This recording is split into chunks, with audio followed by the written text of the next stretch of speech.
जितने लड़के कहते हैं ना कि सर मेरे पास पढ़ने के लिए पैसा नहीं है, तुम्हें हम दिल से दुआ देते हैं यार तुम लोग का रिजल्ट हो जाएगा। सच बताते हैं, जिसने संघर्ष किया इस जीवन में उसको ये चीज हो जाता है। बहुत उसके अंदर मेहनत आता है पढ़ने के लिए।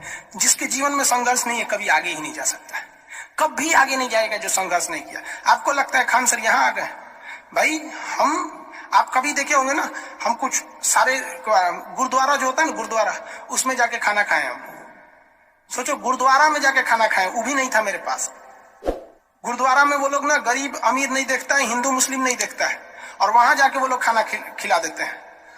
अनाथ आश्रम में जाके खाए हैं, इसलिए आज भी अपना चलाते हैं। तो ऐसा नहीं है कि किसी को कामयाबी बना के मिलती है, लेकिन जो इंसान मेहनत करेगा ना उसे कभी कोई आगे बढ़ने से नहीं रोक सकता। पढ़ाई से मुंह मत मोड़िएगा, समस्याएं आती रहेंगी जाती रहेंगी, आप पे लोग हंसेंगे। याद रखिएगा मेरी बात, जिस जिस पर ये जग हंसा है उसने इतिहास रचा है। हमारे रिलेशन में बहुत से लोग कहते थे कि क्या ये लड़कवा को पढ़ा रही है, क्या करेगा, पढ़ के कोई राजा महाराजा हो जाता है। एक भेजिए कहीं काम हम करने के लिए, सऊदी उदी भेज दीजिए। मुस्लिम लोग तो ज्यादातर सऊदी चल जाते हैं, लेकिन मम्मी मेरी नहीं, मम्मी को पथरी था फिर भी नहीं पढ़ा। कहती नहीं बहू तुम पढ़ो ही पढ़ो। आज तो मन नहीं करता उन लोगों से बात करने का, और कहते हैं कि देखो पढ़ाई का मतलब क्या होता है। तो इसलिए हम आपको भी कहते हैं थोड़ी तकलीफ होगी बाबू, आप गरीब घर के होंगे, मेहनती घर के होंगे, थोड़ी तकलीफ होगी, शायद घर से पैसे कम आते होंगे, लॉकडाउन में और कम आते होंगे, तो आप घबराइएगा नहीं बाबू। इससे लॉकडाउन में यदि आपको तकलीफ बढ़ी है तो आप मेरी बात मानिए, आप खुश हो जाइए, बहुत ज्यादा खुश। रीजन समझिए, रेस में जब घोड़ा दौड़ता है ना तो घोड़े के पीठ पर बैठा हुआ उस घोड़े का मालिक उसे चाबुक से घोड़े को बहुत मारता है, बहुत मारता है। घोड़ा को दर्द होता है, वो सोचता है कि मेरा मालिक हमको तकलीफ क्यों दे रहा है। उस घोड़े को पता ही नहीं है यार तुम्हारा मालिक तुम्हें जिताना चाहता है।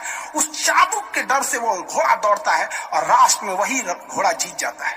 तो याद रखिएगा, आपका मालिक ऊपर वाला है। अगर वो आपको बहुत तकलीफ दे रहा है ना तो आप उस तकलीफ से घबराइए मत, बल्कि खुश हो जाइए कि आपका मालिक आपको जिताना चाह रहा है। जिस घोड़े को चाबुक नहीं पड़ेगा वो कभी रेस नहीं जीत सकता है। तो जिस इंसान को कभी तकलीफ नहीं देगा भगवान, वो कभी आगे नहीं जा सकता है। वो पत्थर कभी नहीं पूजा जाएगा जिसे छीनी हथौड़ी से तराश कर एक मूर्त की मूर्ति न दी जाएगी यहाँ पर। तो आपके जीवन में अगर तकलीफ नहीं आती है तो आप आगे नहीं बढ़ेंगे। और जिन्हें तकलीफ आती है, गरीबी आती है, समस्याएं देखने को मिलती है, पड़ोसी हंसता है, याद रखिएगा एक दिन वही लोग आपका नाम इज्जत से लेंगे वहां पर। और फिर आप उन लोगों से खैर आप माफ कर दीजिएगा, सबको माफ कर दीजिएगा। ये बहुत बड़ा अपने आप में बल है। सबसे बड़ा बल नाभिकीय बल होता है, सबसे बड़ा बल, और सबसे कमजोर बल गुरुत्वीय बल होता है। लेकिन हमारे हिसाब से सबसे बड़ा बल होता है कि जब आप गुनाह न किए हो और आपको सजा दिया जा रहा हो और फिर आप उसे माफ कर दें। कोई आपसे बिना वजह खफा हो जाए और आप उसे माफ कर दे, ये भाई सब दुनिया का सबसे बड़ा बल है। ये सबके पास नहीं होता है। अगर ये बल आ गया ना तो फिर आप बहुत आगे जाए, इसलिए तकलीफ नहीं हो जाएगा। बहुत